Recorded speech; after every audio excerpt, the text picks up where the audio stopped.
ప్రేమ నమ్మకము గల ప్రభువైన యేసు నామంలో మీకు అందరికి శుభములు పలుకుతూ ఈ నాద బంగారు పెరుగులో కొన్ని ఆత్మీయ జీవిత సత్యాలు తెలుసుకుందామండి. ఒక ప్రత్యేకమైన ఆత్మీయమైన మేల్కొల్పు కలిగించేటువంటి మరి ఆత్మీయ పరిపక్వత అంటే ఎదగటం, స్పిరిచువల్ గ్రోత్ ఎలా ఉండాలి అనే మెళకువలు చెప్పాలని కోరుకుంటున్నాను. మరి ఈలోపు మరి బంగారు పెరుగులో ఆత్మీయ సత్యాలు, భక్తుల యొక్క మరి అనుభవాలను కూడా మరి నేను సేకరించింది నేను చెప్పాలని కోరుకుంటున్నానండి. మరి భక్తికి 4 సూత్రాలు ఉన్నాయంట. దేవునిపై ఆధారపడటం, దేవుని చేత నడిపించబడటం, దేవుని యందు ఆనందించటం, దేవుని కొరకు జీవించటం. శామ్యూల్ లోగాసన్ అని చెప్పారు. తర్వాత ఇంకొక భక్తుడు చెప్పిన మాట ప్రకారంగా భయపడక ఎడదక ప్రార్థిస్తూ ఆయన సేవలో శ్రమిస్తూ ముందుకు సాగి కృషి చేయడమే యేసుక్రీస్తు సిలువలో శ్రమానుభవం. అది మనం జ్ఞాపకం చేసుకుంటూ ఆయనను చూస్తూ ఆయన మరి శ్రమలన్నీ జ్ఞాపకం చేసుకుంటూ ముందుకు సాగిపోవాలి. మనం మాత్రమే పనిచేస్తాం. మనం ప్రార్థించినప్పుడు దేవుడు పనిచేస్తాడు అని ఒక్కో భక్తుడు అన్నాడు. తర్వాత స్పర్జన్ గారు ఏమన్నారంటే, నీవు మరియు నీ పాపములు వేరైపోవాలి, లేక నీవు మరియు మీ దేవుడు ఎప్పటికీ కలిసి ఉండలేరు. కాబట్టి పాపానికి మనం దూరంగా ఉండాలని స్పర్జన్ గారు అన్నారు. డేవిడ్ లివింగ్స్టన్ గారు ఏమన్నారంటే, నేను ఎక్కడికి వెళ్ళటానికైనా సిద్ధంగా ఉన్నాను, అది ముందుకు సాగేంత వరకు ఎక్కడికైనా వెళ్తాను ప్రభు చేతితో ఆయన చెప్పారు. తర్వాత మరి మదర్ తెరీసా ఎంతో మంచి మాటలు చెప్తారు కదా. నువ్వు ఎంత ఇస్తున్నావు అనేది కాదు, ఎంత ప్రేమగా ఇస్తున్నావో అది ముఖ్యం అన్నాడు. నిజమే కదా. సహాయం చేయడానికి ఉండాల్సింది డబ్బు కాదు, మంచి మనసు. మరియు ఇంకో స్పర్జన్ గారు అన్నారు, నీవు మరియు నీ పాపము మళ్ళీ చెప్తున్నాడు వేరైపోవాలి అని. మరి నువ్వు తలంచుకుంటే నీ తలరాత ఇంతేలే అన్న వాళ్ళు కూడా నీ ముందు తలదించుకునేలా చేయగల సమర్థత ప్రభు నీలో పెట్టాడు. అలాంటిది ఇప్పుడు వచ్చిన ఈ కాస్త కష్టానికే మనం తలంచే పరిస్థితి రాదు. ఆ రకంగా ఆనందం ఇచ్చే క్షణాలను ఆస్వాదించాలి. బాధ కలిగించిన క్షణాలను మాత్రం తక్కువగా చూడకూడదు. ఎందుకంటే ఆ క్షణాలే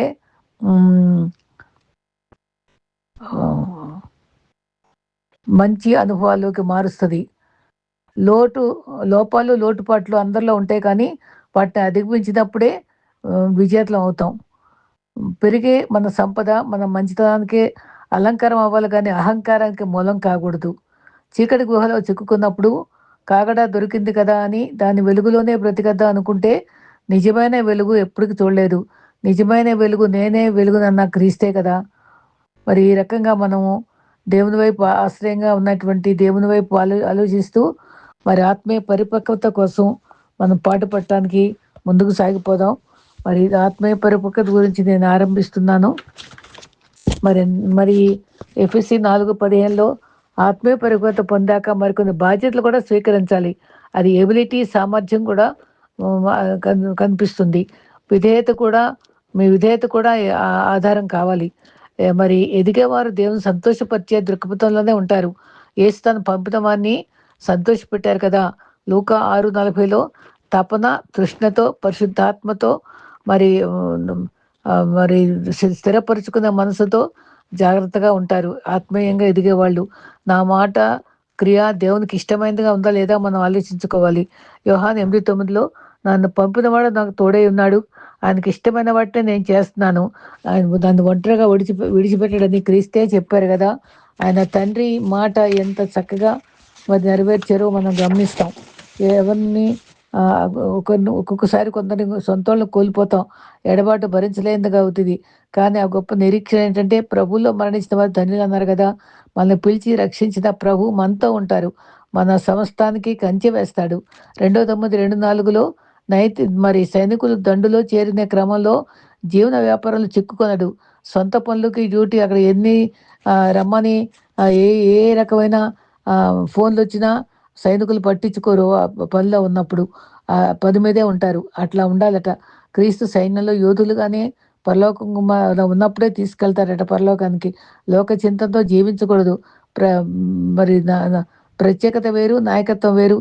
క్రీస్తుతో చేరే ప్రయాణం ఇదే. హెబ్రీ బాలురు కూడా అట్లాగే భోజనం తిరస్కరించారు. మొర్దెకై కూడా దేవుని దృష్టి యోగ్యంగా ప్రత్యేకంగా జీవించాడు. దేవుడు చెప్పిన మాటలను పాటించుట మనకు బాధ్యత కలిగి ఉండాలి. విశ్వాసము భక్తి విషయంలో దేవునికి ఇష్టమైన పనులు చేయాలి. విధేయత కనపరచాలి. ఆత్మీయ జీవితంలో ఎదుగుదలకు సూచన పరలోకపు తండ్రి చిత్తానుసారంగా జీవించటకు నిర్ణయించుకోవాలి. ఆ వాక్కుపై ఆశ పెట్టుకుని అలా జీవించే వాళ్ళు ధన్యులు. ఆ దీనులై జీవిస్తారు. ఆయన దీవించబడ్డారు. మరి రోగులు కూడా ఆయన స్వస్థపరచబడ్డారు. వాక్యాహారము స్వీకరించి ఆత్మీయ బలం పొందాలి మనం. మరి గల్తీ 1:10 మనుషులను సంతోషపరిచేవారుగా ఉండకూడదు. అలా చేస్తే దేవుని దాసులుగా ఉండలేరు. దేవునికి లోకానికి దాసులుగా ఉండకూడదు. మనుషులను సంతోషపెట్టేటట్టుగా జీవించకూడదు. మరి యాకోబు 1:4 మీరు సంపూర్ణులుగా ఉండాలనే ఓర్పుతో ఉండాలని కూడా, ఓర్పు కోల్పోకూడదని కూడా చెప్పారు. లోతు భార్య సహనం లేకే కదా నాశనమైంది. శోధన మరి శోధించిన సఖ్యం కాని శ్రమలు దేవుడు ఏమాత్రం అనుమతించడని మనం నమ్ముకోవాలి. మరి పేతురు కోసం క్రీస్తు ప్రార్థించాడు. సహించి తాళుకునే శ్రమలు మాత్రమే మనకు వస్తాయి. 1 పేతురు 1:6-7 నానా విధమైన శ్రమల ద్వారా మరి కొంతకాలం శ్రమ అనుభవిస్తుంది. అల్పకాల అనుభవించడానికి అనుదిన కృపలు ఇచ్చావని ఒక చక్కటి పాట ఉంది. అన్నిటికంటే శ్రమలు వింత అని రాంచకూడదు. మరి శ్రమలో పాలివారేదంతగా సంతోషిస్తే మరి ఆ శ్రమలన్నీ దేవుడు సహించడానికి ఓర్పిస్తాడు. మరి మూడవదిగా హృదయంను సరిగ్గా ఉంచుకోవాలి. 1 అబ్రహాం నిందారహితుడిగా మరి హృదయానుసరిగా జీవించాడు కదా. మరి 1 మరి దావీదు సొలొమోనుతో ఈ మాట అంటాడు. సొలొమోనా, నా కుమారుడా, నీ తండ్రి అయిన దేవుని యెహోవా దేవుణ్ణి సేవించాలి. ఆయన అందరికీ హృదయాల్ని పరిశోధిస్తాడు. ఆలోచనలన్నీ సంకల్పములన్నీ కూడా ఎరిగినవాడు. ఆయన వెతికితే దొరుకుతాడని, ఆయన్ని తప్పకుండా నువ్వు విసర్జించక త్రోసిపుచ్చక నువ్వు ఆయన హత్తుకోవాలన్నట్టుగా చాలా చక్కటి బోధ దావీదు వాళ్ళ కొడుకు సొలొమోను చెప్తూ మనకు చాలా ఆదర్శంగా ఉంటుంది ఆయన మాటలు. అయితే కపటంగా జీవించకూడదు. ఆయన సేవించటం నమ్మకంగా ఉంటే యథార్థవంతులు దేవుడు దీవిస్తాడు. 1 కాబట్టి ఆయన నియమించిన కట్టడాలు అనుసరించి నడుచుకుంటకు ఈ దినమందు ఉన్నట్లు ఆయన చేసిన నిర్ణయంలో చేసుకోవాలి. మీ హృదయంలో మీ దేవుడైన యెహోవా విషయమై సర్వసిద్ధంగా ఉండాలి. నా జీవితము జ్ఞానము ఏ సందేశము దేవుడు నాకు ఇవ్వగలడని మనం ఏ ప్రసంగానైనా ఆ రకంగా ప్రార్థనాపూర్వకంగా స్వీకరించడానికి ఇష్టపడాలి. సామెతలు 4:23 మీ హృదయములో జీవధారలు ప్రవహిస్తాయి కనుక అది ముఖ్యంగా హృదయాన్ని కాచుకోవాలి అని కూడా చెప్పారు. ఈ రకంగా మరి 4వదిగా ప్రతి స్థలంలో ఐక్యత కోరుకున్నాడు. ఎఫెసీ 4:3 1 కొరింథీ 3:1-3 వరకు మరి అసూయ కక్షలు మనలో ఉన్నాయి. అవన్నీ అది బలం చాలినంత అవి లోపాలన్నీ సరి చేసుకునే వారిగా ఉండాలి. ఫిలిప్పీ 2:1-4 వరకు 1-4 వరకు క్రీస్తు నందు ఏక మనసు గలవారిగా, ప్రేమ కలిగి ఏకభావం గలవారిగా ఒకరు మన మనసు ఉంచుకోవాలి. మరి సంతోషం పరిపూర్ణం అప్పుడవుతుంది. కక్ష చేతను వృధాతిశయం చేతను ఏమి చేయకూడదు. వినయమైన మనస్సుతో ఒకరికంటే ఒకరు యోగ్యంగా ఎంచుకోవాలి. సొంత కార్యములే కాక ఇతర కార్యాలు చేయాలి. ప్రభువులో ఎదిగిన వారిగా ఉండే లక్షణాలు అన్నమాట ఇవన్నీ. ఈ రకంగా మనం జీవించడానికి ఇష్టపడాలి. మాట విషయం ఎరిగిన వారిగా ఉండాలి. తర్వాత యాకోబు 3:2 మాట తప్పని వారిగా ఉండాలి. అబద్ధం ఆడకూడదు. అలా ఉండేవాళ్ళు దేవునికి అసహ్యులు. ప్రమాణాలు చేసి అది నెరవేర్చాలి కానీ తప్పించుకోకూడదు. 6వదిగా అన్ని విషయంలో దేవునిపై ఆధారపడి ఉండాలి. ఆమోసు 2:9 దేవదారు వృక్షాలు ఎత్తైన వారు, సింధూర వృక్షంలో బలమైన వారు అగినట్లుగా అమోరీయుల వారి మీద నిలవకుండా నేను నాశనం చేసేసాను అని చెప్తూ, అంత బలమైన వాళ్ళు వచ్చినప్పటికీ ఎదురు మీరు జయించే శక్తిని మీకు ఇస్తాను, మీరు వాళ్ళకంటే ఎత్తుగా నిలబడతారని ప్రభు వాగ్దానం ఇస్తున్నాడు. ఈ చెట్లు తుఫానులు కూడా జయగా బలంగా ఉంటాయి కదా. అంత బలమైన వారు ఎత్తైన వారు యుద్ధానికి వస్తే కూడా వారి ప్రార్థనలు దేవుడు ప్రేమతో మనల్ని సంరక్షిస్తాడని, మన దేవుడు అంత గొప్ప శక్తివంతులని నమ్ముకోవాలి. మరి గ్రోత్ గురించి ఒక ఆయన నేను 2-3 సార్లు చెప్పాను, మళ్ళీ చెప్తున్నా. జీ అంటే go to church regularly. R read the Bible everyday. O obedient to God. W worship the Lord. T tell the gospel దేవునికి కొరకు సాక్షిగా ఉండాలి. ఇలా గ్రోత్ కావాలంటే చర్చికి వెళ్ళాలి, బైబిల్ చదువుకోవాలి, విధేయతతో ఉండాలి, ఆరాధించాలి, సువార్త చెప్పాలి అందరికీ. అందుకని మత్తయి 5:8లో దేవుని సువార్త ఎదుటి వరకే కాదు, అది మనల్ని కూడా బలపరుస్తుంది. ఇలా సాక్ష్యం చెప్పడంలో మన మన దేవుడు మనల్ని గౌరవిస్తాడు, ప్రేమిస్తాడు.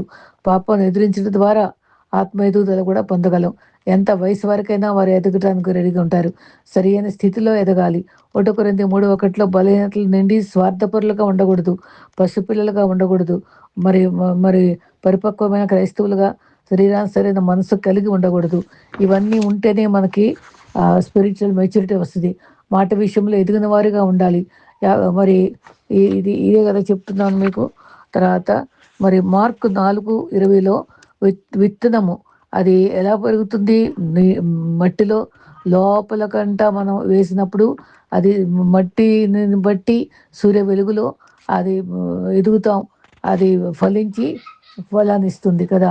అది అందుకనే మనకి ఏమేమి అవసరం ఉందో జీవితంలో, ఒక పసిపిల్ల పైకి పెరగాలంటే ఆహారము, గాలి, వ్యాయామము, కుటుంబము, మరి పసిబిడ్డకి శుభ్రపరుచుకుంటారు కదా, వాళ్ళని క్లీన్ చేస్తాం. పిల్ల ఆధారపడతారు మన మీద. తర్వాత విశ్రాంతి, ప్రేమ, ఆత్మీయ విషయాలు కూడా ఇవే మనకు అవసరం అవుతాయి. ముఖ్యంగా ఆహారము తినేది మరి జీవాహారమైన వాక్యము. ఆహారం అంటే బైబిల్ భుజించాలి అనే మరి ప్రభు కూడా సరే అంటే ఆ వాక్యము తినమని కూడా ఒక భక్తుడు చెప్తాడు కదా. 1 Peter 2:2లో క్రీస్తు కొత్తగా జన్మించిన శిశువులను పోలిన వారే నిర్మలమైన వాక్యమును మరి అది రక్షణ విషయంలో ఎదుగు నిమిత్తమో ప్రయాసపడాలి. విన్న విషయాలు గ్రహించుకోవాలి. ఆహారము, దైవ వాక్యము ప్రాధాన్యత ఇవ్వాలి. రోమా 10:7లో వినుట వల్ల విశ్వాసం కలుగుతుంది. 23:17లో కూడా ఆయన నోటి మాట స్వాభిప్రాయాల కంటే మరి సొంత అభిప్రాయాలతో మనం జీవించకూడదు. దేవుని ఆజ్ఞల మీద ఆధారపడి బైబిల్ పఠనం ఏం చెప్తుందో దాని ప్రకారంగా ఉండాలి. అదే ఆహారమే ఆత్మీయ బలం ఇచ్చేది. ఆత్మీయ ఆహారం అది గుర్తుపెట్టుకోవాలి. బైబిల్ స్టడీలో ప్లాన్ ఉండాలి. క్రీస్తు శోధనల సమయంలో వాక్యం నోటితో ఉంచుకొని సైతాన్ని ఎదిరించాడు కదా. ఆ బాల్యం నుంచి వాక్యాలు నేర్పిస్తూనే ఉంటాం. అవి ఎప్పటికైనా పెద్దయిన తర్వాత కూడా ఆ వాక్యం మన గుండెలో నిలబడిపోవాలి. అలా బిడ్డలకు నేర్పించుకోవడం మనకు కర్తవ్యము. మరి ఆ క్రీస్తులో జయించాడు. క్రీస్తు వాక్యంతో జయించినట్టుగా మనం కూడా సైతాన్ని, మనుషులను కూడా వాక్యం ద్వారా జయించవారిగా ఉండాలి. ఇర్మీయా 15:16లో నీ మాటలు నాకు దొరకగా నేను వాటిని భుజించానంటే తిన్నారట. సైన్యములకు అధిపతిగా యెహోవా దేవా, నీ పేరు నాకు పెట్టబడిన గనుక నీ మాట నాకు సంతోషము, నా హృదయం నాకు ఆనందం చేస్తుంది అని కూడా ఇర్మీయా అన్నాడు. క్రీస్తు జీవవాక్యమే అన్నాడు. బైబిల్ ప్రేమిస్తే క్రీస్తుని ప్రేమిస్తున్నట్టుగా ఉంటుంది. యెషయా 55:2లో ఆహారం కాని దాని కొరకు మీరెలా రోకలిచ్చెదరు? సంతుష్టికాలంలో దేని కొరకు మీ కష్టార్జితం ఎందుకు వేస్ట్ చేస్తారు? నా మాట విని జాగ్రత్తగా విని ఆలకించి మంచి పదార్థం భుజించుడి. మీ ప్రాణం సారవంతమైన దాని యందు మరి సుఖింపనివ్వండి అని చక్కగా చెప్పారు ఇక్కడ యెషయా. నిజంగా ఇద్దరు భక్తులు కూడా చాలా మంచి మాటలు చెప్పారండి. ఆహారం ద్వారా మరి శరీరంలో నెమ్మది వస్తుంది కదా. అట్లాగే జీవాహారం కూడా మనకు శరీరానికి నెమ్మదిస్తుంది. చాలా మంది తింటున్నారు కానీ మంచి ఆహారం తింటలేదు. ప్రకటన 1:3లో సమయం సమీపించింది కనుక ఈ ప్రవచన వాక్యం చదువువాడు వాటిని మరి గైకొన్నవాడు, అందులో వ్రాసిన గైకొన్నవాడు కూడా ధన్యులు అంటారు. ధన్యులంటే భాగ్యవంతులని. సామెతలు 4:20లో వాక్యము ఆరోగ్యం ఇస్తుంది. ఫిలిప్పీ 4:6లో ప్రతి విషయం ప్రార్థన విజ్ఞాపన కావాలి, దేనికి చింతించకూడదు. శిశువుకి కూడా వ్యాయామం కావాలి కదా. ఎఫ్ఎస్సి 4:15లో అన్ని విషయంలో ఎదగాలి. విశ్వాసి తెలిసినది ఇతరులతో పంచుకోవాలి. క్రీస్తు మనకేం చేశాడో గుర్తుపెట్టుకోవాలి, ఇతరులకు చెప్పుకోవాలి. 2 దశలోనిక 1:3లో మీ విశ్వాసం బహుగా అభివృద్ధి అవుతున్నది. మీలో అందరినూ ప్రతి వాడిని ఎదురువాడి ఎడల ప్రేమ విస్తరించేటట్టుగా ఉండాలి. అంటే ఒకరినొకరు మనం ప్రేమగా ఉండాలి. తర్వాత పిల్లలు పుట్టిన తర్వాత మరి వారికి ఆహారము పాలు ఇస్తూ వాటిని బలంగా ఏదైనా కలిపి కూడా ఇస్తుంటాం కదా. ఆ శారీరకంగా ఎదుగుతారు కదా. అలాగే మన దృష్టి ఏ విధంగా పిల్లల్ని పెంచడంలో ఎంత శ్రద్ధ కలిగి ఉన్నామో మన ఆత్మీయంగా ఎదగటానికి కూడా అంత శ్రద్ధ కలిగి ఉండాలి. ఆత్మ ఎదుగుదల గురించి తెలుసుకోవాలంటే మరి విశ్వాసులకు ఆత్మ అభివృద్ధి అవసరం. 103:2లో ఆయన చేసిన దేవునికి కృతజ్ఞత కలిగి ఉండాలి. మనకు ఇచ్చే ఈవులను బట్టి మనం ఎప్పుడు థ్యాంక్స్ చెప్పుకోవాలి. ఎల్లవేళలా మనకి స్తుతిగానం చేస్తూ కృతజ్ఞత చెప్పేవారుగా ఉండాలి. అప్పుడే మనం ఎదుగుతాం. ఆయన చేసిన ఉపకారాలు దేన్ని మరవకూడదు. గ్రాటిట్యూడ్ టువర్డ్స్ గాడ్ అవసరం. ఆధ్యాత్మిక ఆహారం స్వీకరిస్తూనే ఉన్నాము. అది ఎంతో విలువ గ్రహిస్తే కృతజ్ఞత కలిగి ఉంటాం. పాస్టర్లకు ఒక్కసారి భోజనం ఒక్క పూట పిలిచినా సరే ఎంతో థ్యాంక్‌ఫుల్‌గా ఉంటారు పాపం. ఆ కృతజ్ఞత కలిగి ఉంటారు. ప్రతి వారం ఆత్మీయ ఆహారం పెట్టే వారి ఎడల అది దేవుని ప్రేరణతో వాళ్ళు కష్టపడే పనులను బట్టి వాళ్ళిద్దరికి కూడా మనం థ్యాంక్‌ఫుల్‌గా ఉండాలి. దేవునికిని మరి భక్తి గల వాళ్ళకి కూడా. విశ్వాసులు ఆత్మీయంగా ఎదగలేకపోవడానికి కారణం ఏదనగా మందిరంలో అందిన వాక్యాన్ని థ్యాంక్‌ఫుల్‌గా ఉండక నిర్లక్ష్యంగా ఉండటమే. ఆయన చేసిన ఉపకారాల్లో కృతజ్ఞత కలిగి ఉండాలి. ఆయన సన్నిధిలో లభించే భోజనం దేవుని వాక్యమే. లూకా 17లో 15, 16లో 10 మంది కుష్ఠరోగులు అందరికీ ఒకే వ్యాధి, ఒకే అవసరం. దేవునికి కేకలేశారు. అయితే దేవుడు దారిలోనే వాళ్ళు స్వస్థ పొందారు. కానీ ఒక్కడు కూడా వెనక్కి రాలా. ఒక్కడు మాత్రమే తిరిగొచ్చాడు. గట్టిగా అరుస్తూ దేవునికి థాంక్స్ చెప్పుకున్నాడు. అది నిజంగా అది చాలా రిమార్కబుల్‌గా ఆ కృతజ్ఞత మనకు కనబడుతుంది. వాక్యం చే నిత్యము మండేవారిగా ఉండాలి. వాక్యం చే భద్రపరచబడి నిరంతరము ధ్యానంలో ఉండాలి. ధ్యానం అంటే నెమరు వేసుకుంటూ అది విన్నది అక్కడ రోజంతా పుస్తకం పట్టుకొని చూడటం కాదు. ఆ దాన్ని మనసులో పెట్టుకొని దాన్ని ధ్యానిస్తూ ఉండాలి. ఏ పని చేస్తున్నా అని అర్థం. అది పరిశుద్ధపరచబడటం మరి అపొస్తలుల 1:18లో పరిశుద్ధాత్మ మీ మీదకొచ్చినప్పుడు శక్తి పొందుతారు. మీరు సాక్షులై ఉంటారని కూడా అన్నారు. ఆ రకంగా మనం సాక్షులుగా ఉండటానికి ఉంటేనే మనకు ఆత్మీయమైన పరిపక్వత కనబడుతది. 1 పేతురు 2:2లో సమస్త కపటము మాని కొత్తగా జన్మించిన వారే శిశువులను పోలిన వారే నిర్మలమైన వాక్యము, అది పవిత్రమైన వాక్యం, కలుషితం లేని వాక్యము, కల్తీ ప్రసంగాలు కాదు. నిర్మలంగా ఉండే వాక్యం మనం చూసుకోవాలి. అదే మరి వాక్యము రక్షణ ఆ పాలనే అన్వేషించాలి. Always desire spiritual milk. ఆత్మీయమైన నిర్మలమైన వాక్యాన్ని కలుషితమైన పాలు తాగకూడదు. వాక్యం సరిగా వివరించబడాలి. పరిశుద్ధాత్మ ప్రేరణతో చెప్పిన వాక్యాన్ని కలవరం కలిగించేది కాదు. అల్లరికి అత్త కాదు. అలా దేవుడు వాక్యం విన్నప్పుడు అది స్వాతంత్రం ఉంటుంది. అది క్లారిటీ ఉంటుంది. నిర్మలమైన వాక్యం వింటే శక్తి కలిగిస్తుంది. ఆత్మీయమైన అభివృద్ధి ఉంటుంది. అది తిమోతితో కూడా సంఘంలో కలవరపరిచే బోధలకు పోవద్దని కూడా చక్కగా చెప్తాడు. కీర్తనలు 1:1లో వాక్యం నందు ఆనందించాలి, దివారాత్రం ధ్యానించాలి, తలపోస్తూ ఉండాలి. మరి వాక్యం కనపరిస్తే జీవితం మనకు సరిచేస్తుంది. ఆత్మీయంగా ఎదుగుదలకి ఉపయోగపడద్ది. మనం ధ్యానిస్తూ ఉండటం. ఈయన భక్తుడు కొన్ని పాయింట్స్ బాగా చాలా చక్కగా వివరించారు. మొదటి వాక్యమనే పాలన స్వీకరించడం. రెండవది ఏంటంటే అపొస్తలుల 2:42 అక్కడ ఎంత చక్కటి 4 విషయాలు ఉన్నాయి. ప్రార్థన, వాక్యము, అపొస్తలుల బోధ, సహవాసము, రొట్టె విరుచుట ఇవన్నీ ఉన్నాయి కదా. అపొస్తలుల బోధ మాత్రం చాలా అవసరం. తర్వాత 4 కట్టెలు బాగా మండుతున్నాయి అనుకోండి, మండే కట్టెను ఒకటి తీసి బయట పెడితే కాసేపయ్యేటప్పుడు చల్లారిపోద్ది. సహవాసం లేకపోతే మరి అది అది సమసిపోద్ది ఆ వేడి. కాబట్టి మనం సహవాసంలో ఉన్నప్పుడే మనం అభివృద్ధి పొందుతాం. కాబట్టి అపొస్తలుల బోధ చాలా అవసరం. తర్వాత సహవాసం అవసరం. తర్వాత రొట్టె విరుచుటలో మనం పరీక్ష చేసుకొని పరీక్షించుకోవడం. అది మూడో పాయింట్. అది పౌలు మనుషుల ఎడల దేవుని ఎడల నిర్దోషిగా మనసాక్షిని నిర్దోషంగా ఉంచుకున్నాను, అభ్యాసం చేసుకున్నా అని చెప్పాడు. ఆత్మీయ అభివృద్ధికి మనసాక్షిని సరిచేసుకోవాలి. అపొస్తలుల 24:16లో పౌలు అన్నమాట. రొట్టె విరిచే సమయంలో కూడా మనము పరీక్షించుకుంటాం కదా.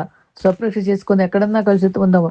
మరి అప్పుడు అది తీసుకునే ముందు ఎవరితో సమాధానం లేకపోతే వెళ్ళి సమాధానం పడి వచ్చి తీసుకోమంటారు. అదే రకంగా మనం పరీక్ష చేసుకోవడానికి అది ఆత్మీయ గ్రోత్కి అది ఉపయోగపడుతుంది. కాబట్టి 2 కొరింథీ 2:5లో తను జరిగించిన క్రియలు మంచివిగానా చెడ్డగానే చూసుకొని క్రీస్తు న్యాయపీఠం ఎదుట ఆయన బహుమానం కోసం మనం అక్కడ నిలబడతాం. ఆయన జరిగిందంతా మనం ఏమేం చేసామో అన్నీ అక్కడ మనకి చెప్పబడతాయి. కాబట్టి అది అకౌంటబిలిటీ ఉంటుంది అక్కడ. ఫియర్ ఆఫ్ అకౌంటబిలిటీ అది తెలుసుకోవాలి. ఆ క్రియలే మనం వెంట వస్తాయి కదా. తర్వాత 5వదిగా మరి ఇంతకుముందే చెప్పుకున్నాం. అపొస్తలుల 1:8లో పరిశుద్ధాత్మ వస్తే శక్తి వస్తుంది, సాక్షులై ఉంటాం కదా. ఇతరుల అనుభవాలు మరి మనకు జరిగిన అనుభవాలు కూడా ప్రభు కొరకు సువార్త మిళితం చేస్తూ ఇతరులకు చెప్పుకొని ఆత్మ సంపాదించేవారైతే మరి ఆత్మీయంగా అభివృద్ధి పొందుతారు. ఆ రకంగా మనం ఇప్పుడు కూడా మరియు నిష్కల్మషంగా జీవిస్తూ మంచి సాక్ష్యాన్ని ఇతరులు చూసేవాళ్ళగా ఇతరులు మంచి సాక్ష్యాన్ని గమనించేవారుగా ఉంటారు కనుక మనం పవిత్రంగా జీవించడానికి ప్రయత్నించాలి. తర్వాత ఆరోది సంపూర్ణ జీవం ప్రవహిస్తుంది కాబట్టి అక్కడ మరి అపవిత్రాత్మను మనం వెళ్ళగొట్టుకున్నాం అనుకోండి, అది వెళ్ళిపోయిన తర్వాత అది రెస్ట్లెస్ అయిపోయి మళ్ళా ఇల్లు క్లీన్గా ఉండటం చూసి మళ్ళా ఏడు ఏడు ఆత్మలను తనకంటే బలమైన ఆత్మలు తీసుకొస్తుంది కదా. మరి మత్తయి 12:44 జీవము లేని చోట అక్కడ ఎలా ఉంటుందంట, అది నీళ్లు లేని చోట వెతుకుతుందంట. అక్కడ నీళ్లు లేని వెతుకుతూ అంటే నీళ్లు లేకపోవటం అంటే జీవము వాక్యం ఉన్న చోటకి అది ఉండలేదు. అది పారిపోయి అది పంతంగా ఇంకొకరిని తీసుకొచ్చి అది తప్పకుండా ఆన్ చేయడానికే చూస్తుంది. కాబట్టి అది జాగ్రత్త పడాలి.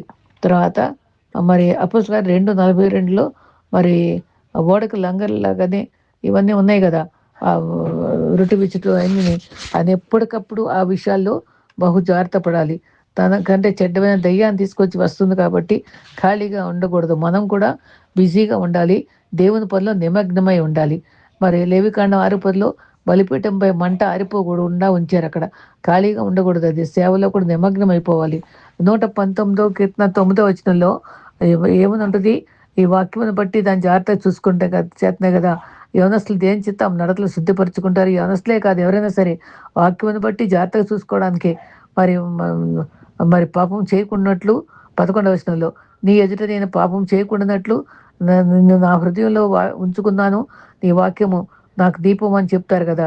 అది కొలస్సీ 3:16 మరి మన శరీరంలో మరి మనం ఎలా ఉండాలి అంటే సంగీతముతోనూ మరి ఆత్మ సంబంధమైన పాటలతోనూ ఒకరొకరు బుద్ధి చెప్పుకుంటూ కృపాసహితంగా జ్ఞాన వాక్యంతో సమృద్ధిగా నింపుకోవాలి.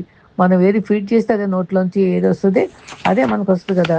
కాబట్టి ఈ ఈ 7 పాయింట్లు మనం గుర్తుపెట్టుకోవాలి.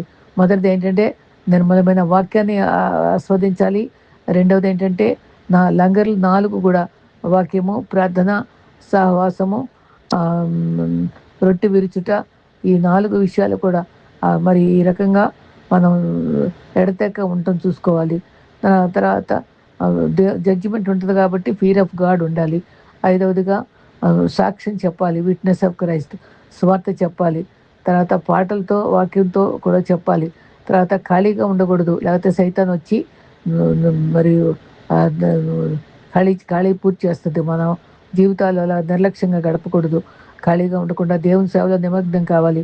తర్వాత స్పిరిచువల్ యాక్షన్స్ ఏంటంటే ఇతరులకు పాటలతో సంగీతాలతో వాళ్ళని హెచ్చరిస్తూ ఒకళ్ళు ప్రేమ చూపించుకుంటూ ఉండటం చివరి పాయింట్, 7వ పాయింట్. ఆత్మీయంగా అప్పుడే ఈ అన్ని అనుభవాలు ఉంటే ఇప్పుడు చెప్పినవన్నీ కూడా ఆత్మీయంగా ఈ వాక్యాలన్నీ దేవుని యొక్క సన్నిధిలో ఆత్మీయంగా ఎదగటానికి మనకు ఉపయోగపడతాయి. మరి ఏ పాటలు పాడినా ఆ పాటలో క్రీస్తు ఉన్నాడా లేదా, బైబిల్ వాక్యం ఉందో లేదో మనం పరీక్ష చేసుకుని ఏదో పిచ్చి పిచ్చి పాటలతో పాడి రాగాలతోటి పాడేసుకుని సరదా పట్టడం కాదు. దేవుని వాక్యం ఉండేటట్టుగా మన వాక్యం కల్తీ లేకుండా ఉండే వాక్యాలు వినాలి. మరి ప్రార్థనలో వాక్యం విని దాన్ని మననం చేసుకుని ధ్యానం చేయాలి. ఇవన్నీ చాలా ఆత్మీయ మెళుకువలండి మనకి. ఇవన్నీ కూడా మనం ఒక్కసారి వింటున్నప్పుడు వాటిలో కొన్ని అంశాలను హృదయం హత్తుకొని దాన్ని అవలంబిస్తే మంచి విశ్వాసంగా మరి ఆత్మీయంగా ఎదిగే వారంగా ఉంటాం. అట్టి ఎదుగుదల ప్రభు మనం చూసి పడా నమ్మకమైన మంచి దాసుడా అని చెప్పే రీతిగా మనం న్యాయపీఠం ఎదుట ఉన్నప్పుడు బహుమతులు పొందే విశ్వాసులుగా ఉండటానికి మనం ఈ లోకంలోనే మరి ఇవన్నీ ఆలోచనలన్నీ మనసులో పెట్టుకుని సిద్ధపడదాం. ప్రభు కృపలో అట్టి కృప మనందరికీ అనుగ్రహించుగాక. ఆమేన్.